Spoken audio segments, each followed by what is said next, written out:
Então, gente, hoje nossa apresentação foi baseada em um artigo que a professora Eura mandou há um tempo atrás, que é um artigo bem interessante da FIGO, um compilado, na verdade, de recomendações para abordagem, né, da restrição de crescimento intrauterino, que vai desde o rastreamento, passando pelo diagnóstico, a condução, até o pós-natal também. Essa aqui é a referência do artigo, né? Se alguém quiser salvar, eu acho eu gostei muito assim da leitura, achei muito bom.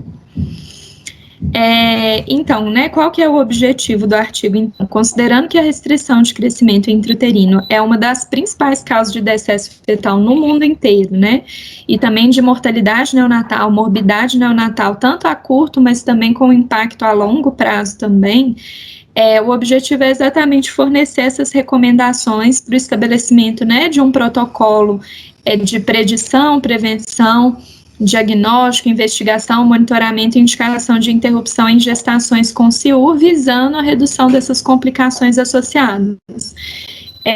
Principalmente porque tem estudos que mostram que uma das coisas que faz mais diferença na condução desses casos é exatamente seguir um protocolo. Então, tem alguns estudos que mostram que o desfecho é melhor em centros que seguem um protocolo específico para restrição de crescimento, mesmo que sejam protocolos diferentes. E uma coisa que eu achei interessante do artigo é que ele leva em consideração que em diferentes países, diferentes regiões, vai ter uma variação dos recursos, né, e do conhecimento disponível da equipe, e ele especifica em várias situações, em várias recomendações, ele especifica uma recomendação para situações que têm recursos limitados, né, pensando em que essas recomendações abranjam também países, né, com um serviço de saúde mais limitado. Por definição, então, o feto com restrição de crescimento é aquele feto que não vai atingir o seu potencial total de crescimento por algum fator patológico. Isso seria identificado, né, idealmente, por uma queda no percentil no decorrer da gestação. Então, você ir fazendo um acompanhamento seriado, né, com ultrassonografia daquele feto e, em determinado momento, você identificar uma queda no percentil. Porém, a gente sabe que isso não é uma realidade, né, que a gente tem uma limitação para fazer essa avaliação seriada, e que, na verdade, assim, nem se sabe se existiria essa recomendação. Fato é que a gente, na maioria das vezes, a gente não conhece o padrão de crescimento daquele feto especificamente. Na maioria das vezes, a gente vai ter uma fotografia de um momento daquela vida fetal ali. E por isso mesmo, a identificação do feto pequeno para a idade gestacional, né, que é aquele feto que está abaixo de um percentil determinado da normalidade, vai ser o principal critério usado para suspeitar de CIUR e, assim, recomendar, né, o acompanhamento posterior. Sendo que as principais sociedades de especialidade seguem, por definição, o percentil 10 como uma linha de corte para o diagnóstico, né, de feto pequeno para a idade gestacional. Só que qual que é o problema dessa definição, né, da gente só considerar que o feto tem uma restrição de crescimento quando ele está abaixo do determinado percentil? Primeiro, a maior parte desses fetos que estão abaixo do percentil 10 são fetos que são constitucionalmente pequenos e saudáveis, não é necessariamente por um fator patológico. E, ao mesmo tempo, a gente pode ter um feto com restrição de crescimento, né, aquele feto que não está atingindo o seu potencial, que está acima da linha de corte estabelecida. Então, por exemplo, um feto que segue um padrão de crescimento no percentil 80, em determinado momento da gestação ele cai para o percentil 15, 20, ele ainda está acima do percentil 10, mas ele seria considerado um feto, né, com restrição de crescimento intrauterino. E, além disso, uma outra limitação, né, de usar apenas esse critério para o diagnóstico, né, para definição de CIUR, que depende da tabela de crescimento que você utiliza, da curva, né, que você utiliza. Então, se você seguir determinada referência, o mesmo feto com a mesma idade gestacional numa referência pode ter considerado como restrição de crescimento, e em outra tabela ele pode ser considerado como um feto normal. Então, isso também é uma limitação. Então, é só para ficar claro, assim, que o artigo, em todos os momentos, né, ele usa como definição o feto pequeno para idade gestacional, aquele que está com o peso fetal estimado ou o peso ao nascimento abaixo do percentil 10, e o feto com restrição de crescimento, que é aquele feto que é pequeno por não ter atingido seu potencial de crescimento devido a algum processo patológico. E aí ele até sugere, né, esse consenso que está sendo elaborado de definições para restrição de crescimento, englobando alguns outros fatores, uma combinação de medidas, para tentar reduzir exatamente esses falsos positivos e falsos negativos no diagnóstico. Então, seria, por exemplo, para um feto, né, para o CIUR precoce, abaixo de 32 semanas, ou o peso ou CA abaixo do percentil 3 já seria um diagnóstico, ou então, mesmo com peso acima, né, do percentil 3, do percentil 10, a presença de diástole 0 ou diástole reversa na artéria umbilical, ou então, para peso fetal estimado ou circunferência abdominal abaixo do percentil 10, junto com um aumento de resistência na artéria umbilical e na artéria uterina. Enquanto que para o CIUR tardio, as definições, né, seriam o peso ou CA abaixo do percentil 3, ou a presença de 2 de 3 dos critérios, sendo o primeiro, peso ou CA abaixo do percentil 10, peso ou CA cruzando 2 quartis, né, na curva de crescimento, ou CPR abaixo do percentil 5, ou IP de artéria umbilical acima do percentil 95. A questão é que ainda não existe uma correlação estabelecida no uso desse consenso com impacto no desfecho perinatal, e também não foi definida ainda qual seria o gráfico, a curva de crescimento, para definir os percentis de corte, né, para esse consenso. Então, por isso, ainda eles não estão recomendando o uso dessas definições, mas deixam a sugestão, né, de começar a avaliar, expandir, né, esse critério e a realização, né, de mais estudos para definir melhor o diagnóstico. E aí, né, já introduzi essa questão do CIUR precoce e do CIUR tardio, né, nessa definição, e é importante a gente fazer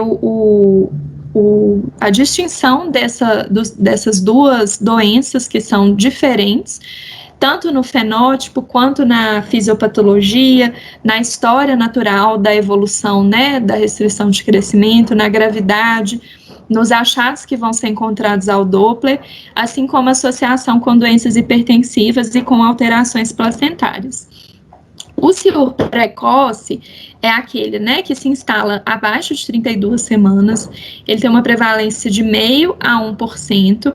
Na maioria dos casos, a gente vai ter uma fisiopatologia de alterações placentárias que são semelhantes àquelas que são achadas na pré-eclâmpsia precoce. E ele tem uma história natural que geralmente segue uma sequência de alterações previsíveis no Doppler, sendo que tudo começa, né, as alterações com alteração do Doppler de artéria umbilical em resposta a essa doença placentária na maioria dos casos. Enquanto que o CIUR tardio é aquele, né, que se instala a partir de 32 semanas, tem uma prevalência bem mais comum, de 5 a 10%, e diferente, né, do precoce, que a alteração mais associada, né, inicial é a da artéria umbilical, ele está mais associado à alteração no Doppler da artéria cerebral média e no CPR, né, que é o índice cérebro placentário, que vai ser uma alteração secundária a alterações adaptativas na circulação cerebral do feto em resposta à hipóxia. O CIUR tardio, ele já tem uma história natural bem menos previsível que o CIUR precoce, e aí fica esse receio sempre, né, do risco de descompensação súbita, exatamente por ele não ser tão previsível. O principal desafio nos casos de CIUR precoce é o manejo, né, a condução do caso e definir exatamente qual é o momento de interrupção, que exatamente por ele ser precoce, muitas vezes você vai identificar a restrição de crescimento num feto extremamente prematuro e vai ter que fazer a todo tempo, né, na condução, o equilíbrio entre o risco da prematuridade e o risco de decesso fetal pela restrição de crescimento. Enquanto que no CIUR tardio, essa questão, né, do receio com as complicações da prematuridade geralmente não é um problema, exatamente porque você vai diagnosticar ele num pré-termo tardio ou já num feto a termo, né? A dificuldade no CIUR tardio é muito mais diagnosticar e identificar os casos. O que é a causa, então, do CIUR? Como eu falei, nos casos de CIUR precoce, a principal causa são alterações placentárias, mas o CIUR ele pode ser resultado de uma ou mais alterações da parte materna, da parte placentária ou da parte fetal que vão interferir no mecanismo de crescimento do feto. Então, os principais fatores para causar uma perfusão placentária subótima, né? E que vão transcorrer com o CIUR. Os fatores maternos mais relevantes são hipóxemia, por exemplo, por uma doença pulmonar ou por gestantes que vivem em regiões com altitude elevada, anemia materna, mas principalmente, né, anemia grave, tabagismo, etilismo e uso de drogas, gestantes que têm doenças com mal absorção, e gestantes com baixo ganho de peso na gestação, esse é um fator de risco muito importante, principalmente em países subdesenvolvidos, e também toxinas ambientais. Já os fatores placentários, da placenta em si, né? Uma malperfusão vascular materna, por exemplo, por infarto placentário, ou uma gestante que tem alguma doença que gera um depósito de fibrina na placenta. Pode haver também uma malperfusão da parte vascular fetal, casos de inflamação placentária crônica, então virilite, por exemplo, e mosaicismo placentário pode interferir também na perfusão da placenta. Os fatores pós-placentários, então, seriam os associados ao cordão umbilical, que também podem interferir na perfusão fetal, né? Então, cordão longo, cordão que se enrola muitas vezes em torno do feto, nó verdadeiro de cordão, artéria umbilical única e inserção velamentosa ou marginal de cordão. A gente tem que pensar...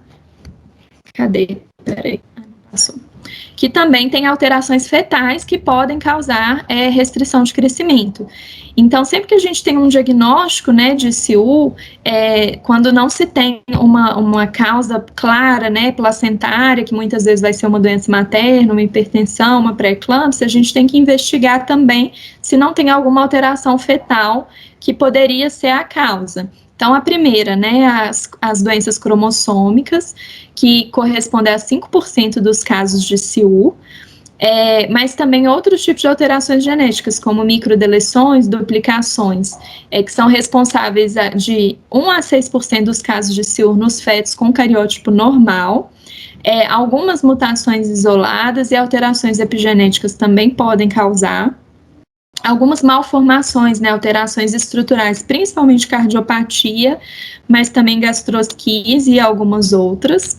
E infecção congênita, que no nosso contexto aqui, né, nós somos área endêmica para vários tipos, né, de doenças, e é sempre uma coisa que a gente tem que pensar, que vai ser responsável por 5% dos casos de CIUR, desde citomegalovírus, toxoplasmose, mas também herpes, rubéola, sífilis, zika e até malária, né, dependendo da região. Teve uma paciente recentemente com malária, eu cheguei a fazer ultrassom lá no pré-natal do professor Henrique, não sei como que evoluiu, mas eu tenho quase certeza que era um feto pequeno também. E também teratógenos, né, que podem levar a alterações fetais que levam à restrição de crescimento. O principal risco, né, como eu já falei, que é o grande temor na condução dos fetos com CIUR, é o risco de decesso fetal. A gente tem uma relação inversa entre o percentil do peso fetal e o risco de decesso fetal, principalmente nos fetos com CIUR grave precoce. Mas também, né, a gente sabe que exatamente pelo CIUR e pela pré-eclâmpsia, eles terem uma fisiopatologia placentária muito semelhante, tem que estar atento para essa associação, né, com pré-eclâmpsia, descolamento de placenta e parto pré-termo. Além disso, tem os riscos neonatais, né, pós-nascimento. Os fetos com CIUR, eles têm uma mortalidade neonatal 5 a 10 vezes maior, e também morbidade, né? Então, as complicações da prematuridade, principalmente, né? Hipoglicemia, hiperbilirrubinemia, hipotermia, enterocolite necrotizante, alterações, doenças respiratórias, né? Hemorragia intraventricular, sendo que os fetos prematuros com CIUR, eles têm mais risco dessas complicações do que os fetos prematuros sem restrição de crescimento. E, além disso, mesmo nos que evoluem bem, o fato de ter tido restrição de crescimento pode causar alterações tardias do desenvolvimento neuropsicomotor e mesmo até na vida adulta, obesidade, hipertensão, diabetes e doença cardiovascular. E o que a gente tem que sempre pensar em relação a essas complicações todas é que a restrição de crescimento é uma das principais causas de prematuridade iatrogênica, né? A prematuridade por indicação obstétrica. Exatamente porque antecipar o parto, na maioria das vezes, vai ser a única forma de prevenir o decesso fetal. Então, sempre tem que ter em mente, né, esses riscos associados. Então, quais são as recomendações para predição e prevenção de CIUR que o artigo coloca, né? Seria o objetivo, identificar as mulheres com alto risco de desenvolvimento de restrição de crescimento que podem se beneficiar de algum tipo de intervenção, mas principalmente do monitoramento rigoroso na gestação. Então, o primeiro é fazer uma história clínica completa, né, uma anamnese adequada, para identificar primeiramente os riscos demográficos, né? Então, desde idade avançada, mães com baixo peso, moradia em altitude elevada, que para nós aqui é menos relevante, né? Mas é um fator importante também. Anemia grave, hemoglobinopatias, né? A anemia falciforme aqui em Minas Gerais muito prevalente. Exposição à poluição e metais pesados, tabagismo, etilismo e uso de drogas, também origem racial e étnica, consanguinidade é um fator de risco para restrição de crescimento, nuliparidade por si só é um fator de risco, gestação fruto de técnicas de reprodução assistida e também infecção pelo HIV e malária. A gente, felizmente, né, como tem tratamento acessível para HIV aqui, é uma coisa que a gente, né, vê menos, mas em países, né, principalmente na África, né, que o HIV é muito prevalente, muitas vezes sem tratamento, é uma causa importante também de restrição de crescimento. Doenças maternas, como hipertensão crônica, doença renal crônica, lúpus eritematoso sistêmico, doença inflamatória intestinal, né, pela malabsorção, síndrome antifosfolípide e diabetes prévio, né, à gestação, além de passado de gestação com restrição de crescimento ou pré-eclâmpsia, que também é um fator de risco. É importante só fazer uma distinção, né, para não confundir falar fator de risco com a etiologia. Então, hipertensão crônica, por exemplo, é um fator de risco muito importante para restrição de crescimento, mas ela por si só não é a causa do CIUR. Ela é um fator que pode causar uma placentação anormal e resultar num CIUR por uma etiologia placentária. Então, quais são outras formas, né, além da história clínica para a predição de CIUR? A primeira coisa que ele coloca é que, assim, não existe um consenso, uma evidência, na verdade, para recomendar a realização de marcadores bioquímicos atualmente para rastreamento, né, de risco de CIUR. Mas ele coloca que muitas vezes alguns desses marcadores podem ser realizados, por exemplo, para predição de trissomia do 21, aqui na nossa realidade não é uma coisa comum, né, mas a gente conhece, né, as recomendações do Nicolaides, lá no exterior é utilizado, e que se você for fazer essas dosagens para rastreamento de trissomia do 21, você pode utilizar, obviamente, o resultado também para predição de CIUR, né. Então, primeiro é o PAPA, ou PAPA, né, eu nunca sei como que fala, que é uma glicoproteína placentária produzida no sincistofoblasto, e que, com dosagens abaixo do percentil 1, tem um odds ratio de 3,4 para restrição de crescimento, mas com valor preditivo positivo só de 28%. Sendo que a maioria, então, né, das pacientes com dosagem alteradas, na verdade, não irão desenvolver CIUR. A alfa-fetoproteína, quando tem dosagens elevadas no segundo trimestre, pode refletir uma permeabilidade placentária alterada e um risco maior de complicações placentárias, mas também não é uma coisa assim tão bem estabelecida, não tem evidências tão fortes assim, né, para a gente fazer esse rastreio usando alfa-feto. A dosagem, né, da gonadotrofina coriônica acima de 2,5 múltiplos da mediana também tem risco, associação com risco aumentado de CIU, e o fator de crescimento placentário, que né, tem expressão no cististrofoblasto e no endotélio materno, ele pode estar reduzido quando tem placentação alterada e, consequentemente, a dosagem baixa pode refletir também um risco de CIU. E é interessante também que o S-FLIT também, que é um outro marcador que é usado, assim como o PIGF para pré-eclâmpsia, não teve associação com restrição de crescimento. Na verdade, ele mostra uma associação inversa, que ainda está sendo estudada. Uma coisa interessante é que, assim, apesar de isoladamente esses marcadores, né, não serem preditores tão bons assim, a dosagem combinada, principalmente do PAP-A com alfa-fetoproteína, mas principalmente quando você combina, né, faz uma associação de história clínica, marcadores laboratoriais e ultrassonográficos, e isso sim, a associação, né, dessa avaliação como um todo representa uma predição boa para CIUR, mas ainda sem nenhum consenso, né, para realização. Então, tem um estudo multicêntrico bem interessante que foi feito um rastreamento combinando a história clínica, a biometria, né, no ultrassom. Nesse caso, nesse estudo aqui, foi feito a dosagem do PIGF da alfa-fetoproteína, e para CIUR abaixo de 32 semanas teve 100% de detecção, para CIUR entre 32 e 36 semanas 76%, e para CIUR acima de 37 semanas 38%. Mas, como eu falei, não existe nenhum consenso ainda, nenhum protocolo com essa recomendação combinada ainda. Os marcadores ultrassonográficos para rastreamento, né? Seriam, o primeiro, o aumento de resistência em artérias uterinas, que vai refletir, né, uma falha na invasão trofoblástica que gera uma malperfusão placentária, que vai ser um mecanismo da restrição de crescimento. Porém, a gente ainda não tem nenhuma evidência para recomendar um rastreamento de rotina com Doppler de uterinas. Não tem nenhuma evidência que a realização desse rastreamento vai mudar o desfecho. A forma normal da placenta, então uma placenta espessada, por exemplo, né, com mais de 4 centímetros ou mais de 50%, né, da largura em relação ao comprimento, poderia ser um fator de, né, predição também. A inserção placentária marginal ou velamentosa, né, como eu falei, é um fator de risco, e existem alguns estudos com avaliação do volume placentário no ultrassom 3D.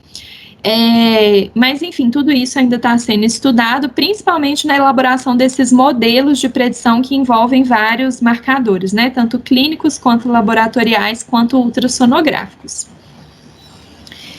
A intenção, né, de avaliar esses marcadores seria principalmente você poder fazer uma intervenção que fosse prevenir a restrição de crescimento intrauterino, né? Mas, infelizmente, a gente não tem nenhuma intervenção médica já na gestação, no sentido, né, medicamentoso, farmacológico, que se prova claramente eficaz na prevenção de CIU. O que a gente sabe é que antes da gestação, né, se for uma avaliação pré-concepcional, mudanças de estilo de vida, né, então, engravidar com um peso adequado, né, nem com IMC muito baixo, nem com IMC muito alto, alimentação saudável, parar de fumar, parar de beber, parar de usar outras drogas, e também ter um ganho de peso adequado ao longo da gestação. Mas durante a gestação ainda não tem nenhum estudo, né? A gente sabe que tem vários em andamento, tem o esomeprazol, o estudo, né, com verapamil, não, como é que chama, gente? que foi aquele estudo que foi interrompido e tudo, até porque teve nenhum resultado positivo até o momento.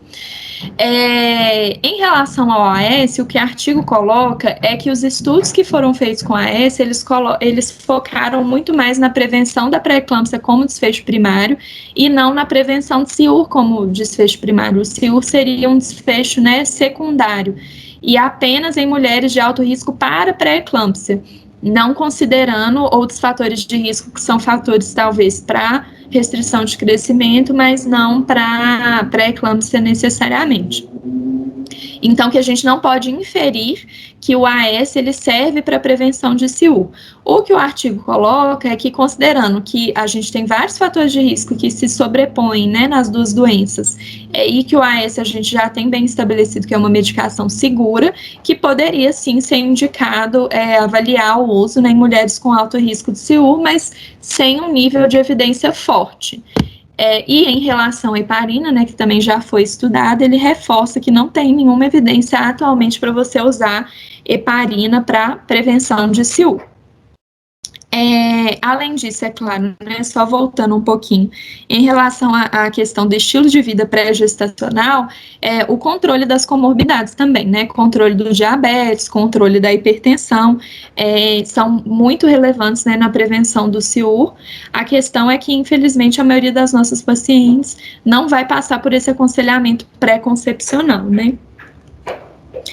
Em relação à detecção, o método mais básico, né, mais simples, mais barato, mais utilizado é a boa e velha medida da altura uterina, né, do útero fita. Só que, obviamente, ela tem uma acurácia limitada e tem vários fatores que interferem. Obesidade materna, miomatose, polidrâmino. Embora seja muito utilizada em vários países como um dos principais métodos de rastreio, inclusive em países de primeiro mundo que não tem como rotina, né, realizar ultrassom de terceiro trimestre para rastreamento de CIU, não tem nenhum ensaio clínico randomizado comparando a medida da altura uterina com ultrassonografia seriada. A ultrassonografia, né, para estimativa de peso fetal, ela é feita medindo o diâmetro biparietal, a circunferência craniana, a circunferência abdominal e o comprimento do fêmur. Gente, eu acho que tem alguém com o microfone ligado aí, se puder desligar. E essas medidas vão ser jogadas em uma equação que vai calcular o peso fetal estimado. Só que existem várias equações e o artigo também coloca assim que, embora existam equações universais, o ideal mesmo seria que cada região, né, tivesse uma equação própria para cálculo do peso, mas a gente tem que levar em consideração que essas equações também têm uma margem de erro que vai ser em torno de 10%. Porém, essa margem de erro aumenta nos extremos de peso fetal. Então, pesos muito altos, né, fetos muito grandes ou muito pequenos, a margem de erro é maior. Lembrar que para a estimativa, né, de peso fetal pela ultrassonografia, a gente vai ter os fatores de interferência do ultrassom em si. Então, desde a apresentação fetal, o número de fetos, o biotipo da mãe, né, o aparelho, o equipamento, experiência do ultrassonografista, tudo isso interfere na acurácia dessa medida. Em relação à realização de ultrassonografia de terceiro trimestre para rastreamento de CIU, não existe nenhuma evidência que fazer esse exame de rotina vai modificar o desfecho perinatal em gestações de baixo risco, né, em pacientes que você não considera que estão sob alto risco, né, de restrição de crescimento. Mas lembrando que muitas vezes aqueles fatores de risco eles estão muito mais associados ao CIUR precoce do que ao CIUR tardio, né? Porém, o que o artigo coloca é que, obviamente, a ultrassonografia de terceiro trimestre ela vai ter outros benefícios que não só a detecção de restrição de crescimento. Então, desde o diagnóstico de apresentação anômala, alterações do líquido amniótico e malformações fetais. E que, obviamente, né, como não é um exame invasivo, se for acessível, pode ser realizado sim. Como eu já tinha falado no início da apresentação, a escolha da curva de crescimento que você vai usar para avaliar se esse peso fetal estimado no ultrassom está adequado ou não, né, se ele está abaixo ou não de determinado percentil, tem um impacto muito grande na proporção de fetos classificados como pequenos para a idade gestacional ou também fetos grandes para a idade gestacional. Então, a primeira coisa, né, mais importante que ele coloca é que curvas baseadas na estimativa ultrassonográfica são preferíveis às que são baseadas em peso ao nascimento. Então, por exemplo, aqui nesse gráfico, essa curva Alexander, que é o verde, ela é uma curva que é baseada em peso ao nascimento e depois foi feita uma regressão estatística, né, com a estimativa do crescimento ao longo da gestação. Só que ela tem um erro muito grande para fetos prematuros, exatamente porque é feito baseado no peso de nascimento a termo, e não leva em consideração, né, que o feto pode ter uma restrição de crescimento, enfim. Ela erra muito na prematuridade, então o mais recomendado são as curvas baseadas em estimativa ultrassonográfica. Além disso, o ideal seria, né, como eu falei, assim como para as equações de cálculo do peso, para as curvas de crescimento, também o uso de curvas locais, curvas regionais seriam preferíveis às curvas universais, porque pode ter, sim, variações étnicas, né, variações regionais, de estatura, de peso em diferentes regiões, e a maioria dessas curvas, elas são curvas internacionais, né, que não necessariamente vão se aplicar à nossa realidade. Mas uma coisa que ele sugere, por exemplo, é se você for usar uma dessas curvas que são universais, você poder adaptar, dependendo da região, o valor de corte para PIG, por exemplo, em vez de usar o percentil 10, se a curva não for adequada, né, para a sua região, você poderia usar o percentil 5 ou o percentil 15. E o que ele coloca é que o ideal seria que essas curvas fossem avaliadas dentro da população regional, para ver se ela está dando uma distribuição na curva de Gauss dentro do esperado. Se estiver muito fora do esperado, o ideal é que você adeque essas linhas de corte se você for manter usando essa curva. Mas a situação ideal, né, a situação perfeita, seria você fazer estudos regionais e estabelecer curvas, né, regionais, ou no mínimo avaliar a performance dessas curvas, das curvas universais em cada região. E outra coisa que ele coloca também é que para a gestação múltipla, poderia se avaliar o uso de tabelas específicas, porque a gente sabe que a gestação gemelar tem um risco maior de restrição de crescimento, porém, muitas vezes, essa baixo peso, né, esse feto pequeno para a idade gestacional na gestação gemelar, não vai corresponder a um processo patológico. Existe uma hipótese que, na verdade, isso é um processo natural, adaptativo, na maioria dos casos, dos fetos crescerem num ritmo de velocidade menor, para evitar a sobredistensão uterina e o risco de parto prematuro. Então, existem algumas tabelas para gestação múltipla, porém ainda não tem estudo de que o uso dessas tabelas melhoraria os desfechos. O artigo coloca, né, que com um nível de evidência baixo, ele recomenda avaliar o uso dessas tabelas específicas para gestação múltipla, né, para a gente diminuir o número de falsos positivos para restrição de crescimento. Uma vez que você diagnosticou, né, então a gente já passou, né, pela predição, pelo rastreamento, pelo diagnóstico. Uma vez que você identificou a restrição de crescimento, qual que é a condução, então? Primeiro, colher uma história clínica detalhada, né, considerando todos os fatores de risco que a gente já abordou, desde demográficos até as comorbidades, história em outras gestações. A presença, né, durante a gravidez de doença febril ou exantema, pensando em causas infecciosas, viagem para áreas endêmicas, contato com criança, então professora, né, pedagoga e tudo, tem um risco maior de contrair citomegalovírus. E uma coisa importante é a datação correta, né, da gestação, conferir mesmo se a datação foi correta para considerar que aquele feto tem uma restrição de crescimento, porque muitas vezes pode ser só um erro, né, de cálculo. é muito importante uma avaliação morfológica do feto, exatamente para pesquisar desde outros indícios, por exemplo, de uma doença infecciosa, mas também de malformações, né, alterações estruturais que podem ter associação com restrição de crescimento, e também, né, sinais de marcadores de cromossomopatias que possam indicar uma extensão de propedêutica. E avaliação com Doppler, né? Porque o Doppler alterado ele vai ser muito sugestivo da etiologia placentária, embora ele possa estar normal nos estágios iniciais. E lembrar também que tem algumas alterações cromossômicas, algumas síndromes, que podem simular um ciúme placentário, inclusive gerando alteração de artéria umbilical. Só que nesses casos não vai ter alteração de artéria uterina. E ele recomenda, né, o artigo, coloca a recomendação de oferecer propedêutica invasiva com amniocentese. Ele coloca assim para todos os casos, né? Mas principalmente nos casos de ciúme grave precoce, que você não tem nenhuma evidência que a etiologia seja placentária, ou que você tenha, claro, né, outros marcadores de cromossomopatias. No caso de você identificar alguma alteração fetal genética, tá? Vocês estão me ouvindo, gente? Só porque eu acho que meu Skype saiu do ar aqui. Sim, eu estou ouvindo, Catarina. Eu fiz um barulho aqui que caiu. Então tá. Então, no caso de você identificar essas alterações fetais, né, cromossômicas, a condução do caso vai ser totalmente diferente de um feto com CIU de causa placentária.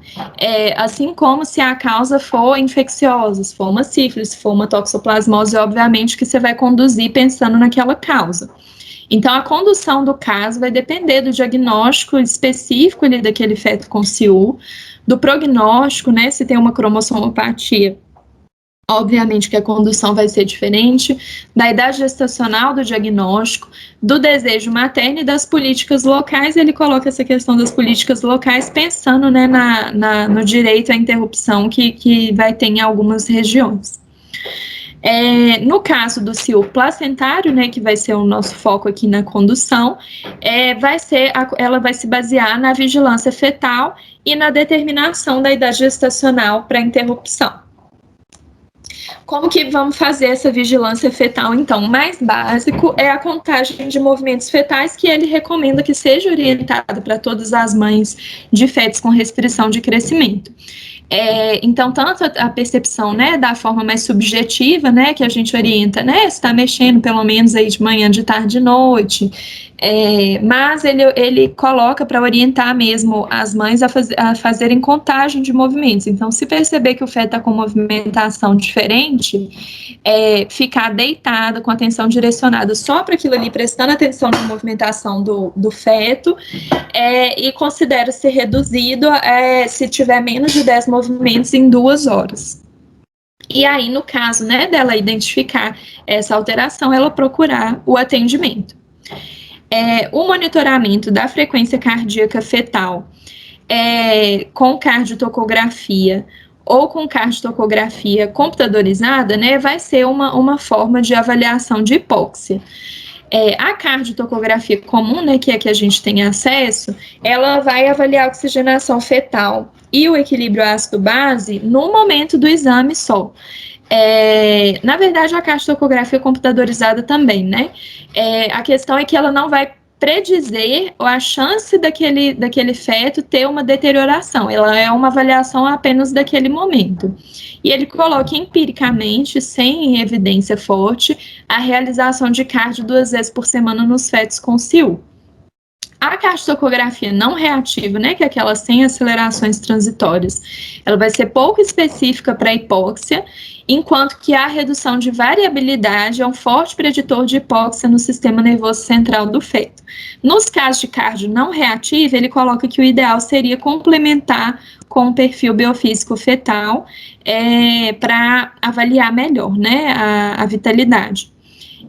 E a cardiotocografia computadorizada, né, como ela é mais precisa na avaliação, ela reduz a variação Está escrito errado aqui, né?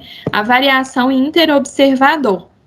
Mas, da mesma forma que a cardio comum, ela também não vai predizer a deterioração. Ela só vai mudar essa variação de uma pessoa X olhar para a cardio e achar que a cardio está boa, e a pessoa Y olhar para a cardio e achar que a cardio não está boa. A medida do volume de líquido amniótico, né? A gente sabe que a redução do líquido, o oligodrâmino, ele pode ser um resultado da oligúria fetal por disfunção placentária, embora, né, obviamente, existam outras causas também para oligodrâmino, mas não se recomenda o uso do ILA isoladamente para uma tomada de decisão no CIU. Recomenda a avaliação, mas em conjunto com outros marcadores. O oligodrâmino seria, por definição, um volume de líquido abaixo de 5 ou maior bolsão abaixo de 2. E ele coloca que o preferível, né, obviamente, é o uso do maior bolsão, segundo outras referências, né, que a gente já tem estudado, devido a ter uma menor taxa de falso positivo para oligodrâmino.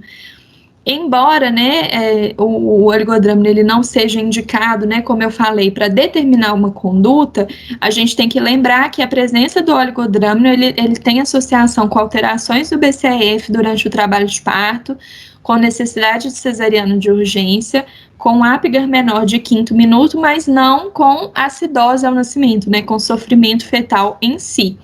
Mas tem que ser levado em consideração também. O perfil biofísico fetal é muito usado, principalmente nos Estados Unidos, né? Mas ele tem uma acurácia semelhante à cardiotocografia computadorizada para predição de status ácido base ali no momento do exame. Então, o artigo coloca que tanto faz, né? Fazer um ou outro. E o que seria o padrão ouro mesmo para segmento seria o Doppler, né? Enfim, a avaliação do Doppler. Aí eu vou colocar aqui e falar cada vaso especificamente. O Doppler de artéria umbilical, ele vai refletir o aspecto hemodinâmico da disfunção placentária. Então, quando você tem um CIU de origem placentária, aquela doença da placenta, e eventualmente ela vai acabar, o primeiro impacto dela vai ser ali na artéria umbilical, na circulação, né, na artéria umbilical. Para começar a ocorrer uma diminuição na velocidade diastólica, a estimativa é que você tem que ter mais ou menos 1/3 da circulação nos vilos placentários comprometida. Enquanto que para você ter uma diástole zero ou uma diástole reversa, corresponderia a 50% a 70% de comprometimento na circulação. Então, aqui, só para ilustrar, né, coloquei primeiro o Doppler da artéria umbilical normal na primeira imagem, com a diástole bem cheia. No segundo, já a diástole zero, então a tendência, né, à medida que vai progredindo a doença placentária, é essa diástole ir diminuindo, e isso vai ser identificado, né, para nós no Doppler como um aumento no índice de pulsatilidade, até que, com a progressão da doença placentária, evolui com a diástole zero e, por fim, com a diástole reversa. Quando a gente tem um IP elevado, mas ainda com fluxo positivo na diástole, como eu falei, né, essas alterações na artéria umbilical, elas são principalmente associadas ao CIUR precoce, que tem uma evolução previsível. E em geral, né, teoricamente, uma evolução previsível. E a mediana, depois que você começa a ter uma alteração no IP, mas que você ainda tem um fluxo positivo, para progredir para uma próxima alteração, seria de 2 semanas. E a recomendação é, mesmo se você tiver um Doppler normal no feto com CIUR, o mínimo é fazer a cada 2 semanas. A diástole zero, quando você tem esse achado no feto com restrição de crescimento, a mediana seria de 5 dias para ele progredir para um outro estado de deterioração cardiovascular. E na presença de diástole zero, o feto tem um odds ratio de 3,6 para decesso fetal. E exatamente como a previsão, né, seria que a deterioração seria em torno de 5 dias, a recomendação é você repetir o Doppler pelo menos 2 vezes por semana. Quando você tem um achado de diástole reversa, a mediana é de 2 dias para a progressão dessa deterioração cardiovascular, com o odds ratio já bem mais alto para decesso fetal, de 7,3, e exatamente por isso a recomendação é repetir pelo menos 3 vezes por semana. O Doppler da artéria cerebral média. Ele vai ser recomendado principalmente no monitoramento do ciúro tardio, que ele vai ser um fator mais sensível, né, para a detecção de descompensação fetal, sendo que a fisiopatologia de alteração dele é ao contrário da umbilical, né? A adaptação do feto, do sistema nervoso do feto à hipóxia, é diminuir a resistência. Então, aqui, na primeira curva, né, a gente tem um índice normal, um IP normal para a artéria cerebral, e na segunda um IP alterado, que é quando a gente vê que a diástole fica mais cheia, quer dizer que é um vaso que está com menos resistência. Essas alterações na circulação cerebral, elas vão ser detectadas mesmo nos casos de ciúro tardio, que você não tem uma doença placentária nos vilos, né, para alterar o IP da artéria umbilical ainda. O aumento da resistência nos vilos, né, como eu tinha falado, ele está associado com a patologia placentária do ciúro precoce, mas não no ciúro tardio. Então, você não pode contar com uma alteração da artéria umbilical para avaliação, né, do ciúro tardio. É recomendado fazer a avaliação do IP da cerebral média. E aí, se você tem um achado de alteração no Doppler da artéria cerebral média, a recomendação é você repetir pelo menos 2 vezes na semana, sendo que o risco de deterioração é em torno de 7 dias. Uma coisa interessante é que cerca de 20% dos fetos que são pequenos para a idade gestacional, né, abaixo do percentil 10, com a artéria umbilical normal, tem algum tipo de alteração na artéria cerebral média. Então, assim, só para reforçar mesmo a importância de não fazer só o Doppler da umbilical. E o CPR, ele tem uma predição maior, a alteração do CPR tem uma predição maior para a morte perinatal do que o IP sozinho da artéria cerebral.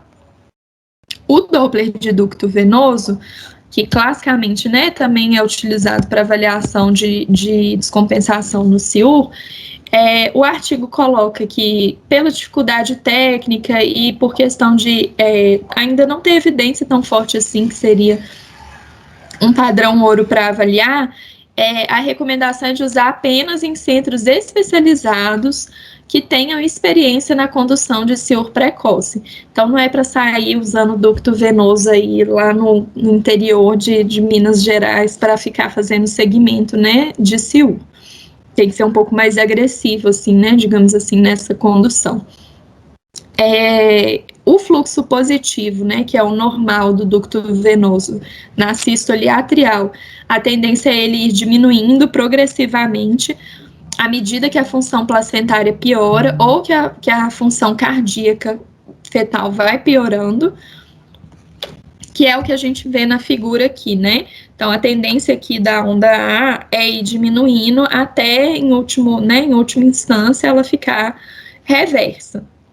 Sendo que essas alterações, desde só um aumento no índice de pulsatilidade, ou a onda A ausente, ou onda A reversa, elas são observadas principalmente no ciúro precoce. Não é tão característico do ciúro tardio.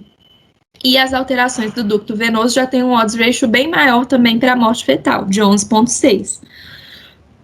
A recomendação é fazer só, né, acompanhar dessa forma, obviamente só nas pacientes com alteração na artéria umbilical que ainda não fecham um critério para interrupção, e de realizar nas que tem diástole zero pelo menos 2 vezes por semana e nas que tem diástole reversa pelo menos 3 vezes por semana.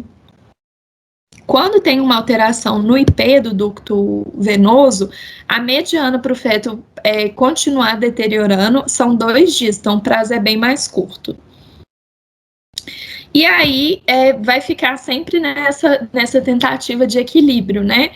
Das complicações associadas à prematuridade com o risco de decesso fetal. Você vai fazendo esse acompanhamento ultrassonográfico e segue o protocolo, né, exatamente para definir o momento ideal de interrupção, pensando nesse equilíbrio entre as duas coisas. Lembrando sempre, né, como eu falei, das complicações relacionadas com a prematuridade que vão interferir diretamente na idade gestacional recomendada para interrupção, que eu vou falar mais para frente.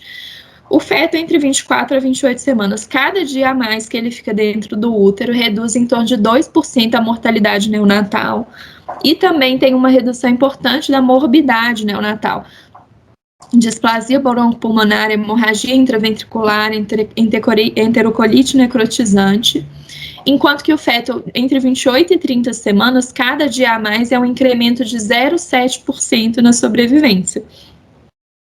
Bem mais baixo, né, do que entre 24 e 28, mas ainda assim é um incremento bem considerável, sendo que abaixo de 30 semanas também é uma linha de corte importante, porque tem um risco 3 vezes maior de alterações no desenvolvimento e 8 vezes maior de paralisia cerebral.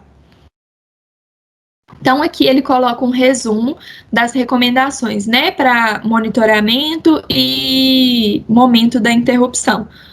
Então, os fetos que são o SGA aqui, são os que são pequenos para a idade gestacional apenas, né, um peso no percentil entre 3 e 9, com volume de líquido normal e o Doppler normal. O risco de decesso é considerado pequeno, é recomendado Doppler a cada 1 a 2 semanas, biometria a cada 2 semanas, e acima de 37 semanas considerar a cardiotocografia 1 a 2 vezes por semana, ou perfil biofísico fetal.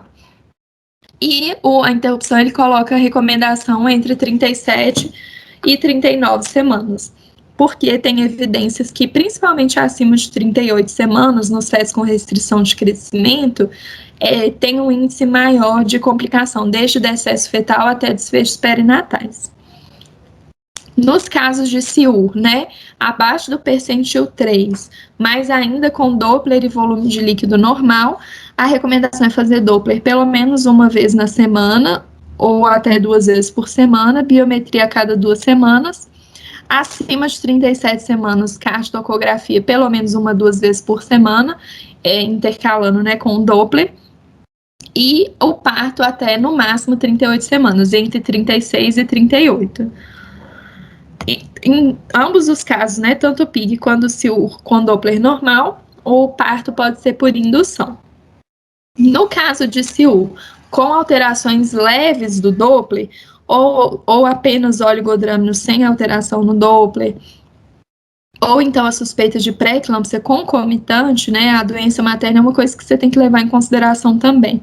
O risco de decesso também é baixo, e aí ele coloca para considerar a hospitalização, né, para monitoramento mais próximo, considerar administrar corticoide para maturação pulmonar fetal, cardiotocografia 1 a 2 vezes por semana, Doppler, incluindo Doppler de ducto venoso 1 ou 2 vezes por semana, e biometria a cada 2 semanas, com interrupção entre 34 e 37 semanas, sendo que a via de parto pode ser individualizada dependendo do tipo de alteração que tiver, né? Se vai ser cesariana ou se vai ser indução.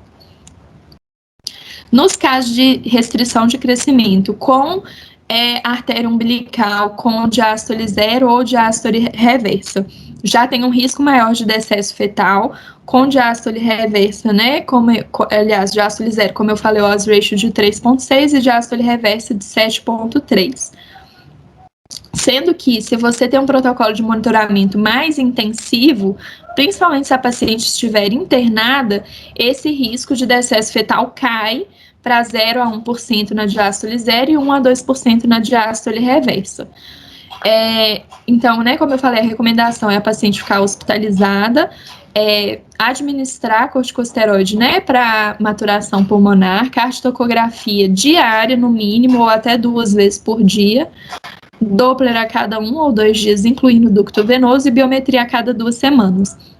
Nos casos de diástole 0, a recomendação é interrupção entre 32 e 34 semanas.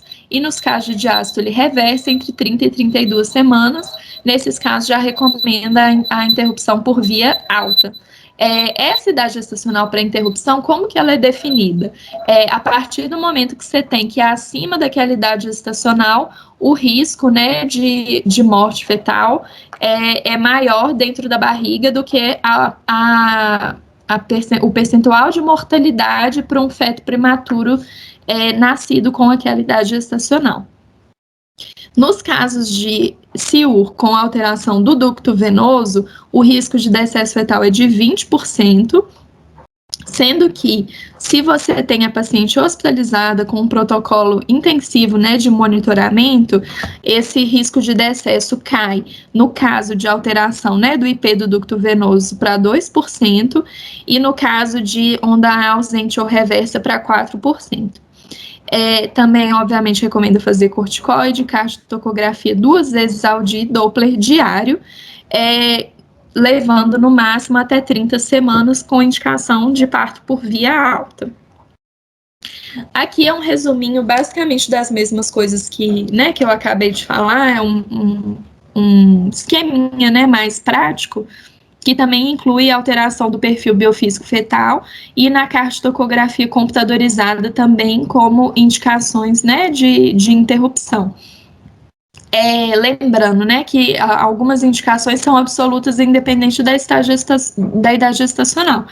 Então, uma pré-eclâmpsia grave, desacelerações, né, do BCF persistentes, padrão na cardio sinusoidal, ausência de variabilidade, desacelerações na cardio, perfil biofísico fetal menor do que 4 em 10, ou variabilidade, né, na cardiotocografia computadorizada menor que 2,6 milissegundos, obviamente considerando essas indicações depois do período de viabilidade fetal, que muitas vezes vai ter que ser individualizado, né, dependendo da região, da UTI neonatal, das condições, né, da pediatria também. Em relação à via de parto, o artigo ressalta que o CIUR exclusivamente não é uma indicação absoluta de cesariana, mas que ela vai estar indicada principalmente nos casos de CIUR precoce e grave. A gente tem que pensar que, geralmente, esses casos de CIUR precoce, como a gente fica naquela balança, né, dos riscos da prematuridade com o risco do decesso fetal, na maioria dos casos a gente vai indicar a interrupção quando o feto já está ali num grau de hipóxia importante. Então, nessas situações, obviamente que você vai ter um feto que não vai tolerar um trabalho de parto normal e que tem um risco maior de complicação, risco maior de cesárea intraparto, risco maior de sofrimento fetal, de acidose e tudo. Isso principalmente para os casos de CIUR precoce. Já nos casos de CIUR tardio, geralmente você não vai ter um indício tão importante, né, de hipóxia ou de acidose no momento de indicação do parto. Então, nesses casos, é muito mais tranquila a indicação de parto vaginal, sendo que tem estudos que mostram taxa de parto vaginal maior que 80% em fetos, né, CIUR, acima de 36 semanas com Doppler normal. É importante ressaltar que esses fetos, no geral, mas principalmente os de CIUR precoce, eles têm, principalmente os de CIUR placentário, eles têm um risco maior de não tolerar o estresse do trabalho de parto, podendo evoluir, né, com complicações graves, mas na maioria das vezes o que acontece é só aumentar a taxa de cesariana de urgência. Então, tem que levar em consideração vários fatores para determinar a via de parto: a idade gestacional, a gravidade do CIUR, a alteração do Doppler, a paridade, se tem pré-eclâmpsia concomitante, qual que é o índice de Bishop, né, se você prevê que aquilo ali vai ser uma indução mais tranquila ou mais arrastada, e também o desejo materno, né, pelo tipo de parto. Em relação à indução, ele ressalta que os métodos mecânicos têm algumas evidências que eles apresentam menor risco de complicações intraparto e de cesariana de urgência, então que é preferível usar, né, a dilatação com balão em vez de misoprostol, né, ou de noprostona, que é o que ele cita. recomenda, durante o trabalho de parto, fazer um monitoramento contínuo do BCF, que infelizmente é uma coisa que a gente sabe que na nossa realidade, né, a gente não tem tanto acesso assim com facilidade. E lembrar sempre de mandar a placenta para estudo anatomopatológico depois, mais no sentido de você acabar fechando um diagnóstico e possibilitar um aconselhamento melhor, né, da paciente. As intervenções médicas, a corticoterapia, embora já tenha tido alguns estudos com resultados conflitantes, ela é segura para uso em fetos com restrição de crescimento e é recomendada quando, né, você acha que você vai ter que indicar uma interrupção, idealmente ali 1 até 7 dias no máximo antes do parto. Lembrar que quando a gente administra corticoide, pode ocorrer uma vasodilatação na circulação placentária e na circulação fetal, que pode causar um aumento transitório do fluxo diastólico na artéria umbilical e na artéria cerebral. Só que isso não pode ser levado em consideração como uma melhora no Doppler do feto e levar a postergar, né, o momento de interrupção.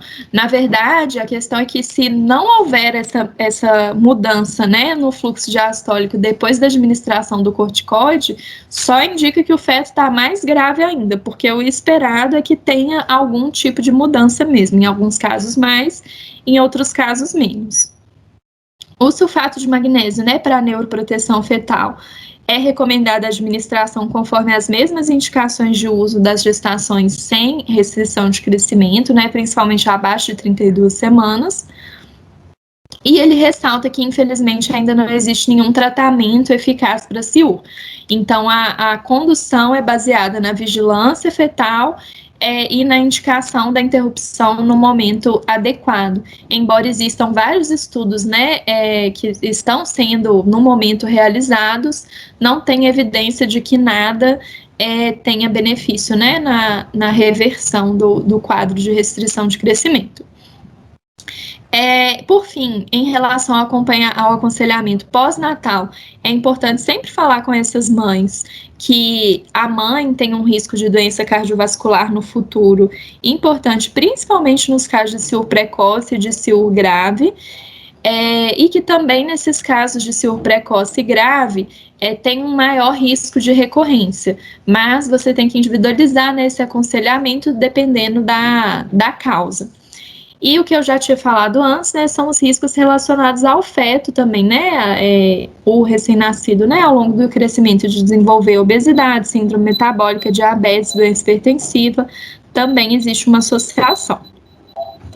E é isso, gente, é uma aula meio longa, mas eu acho que é muito relevante o tema, né, para discussão. Estou aberta aí para os comentários.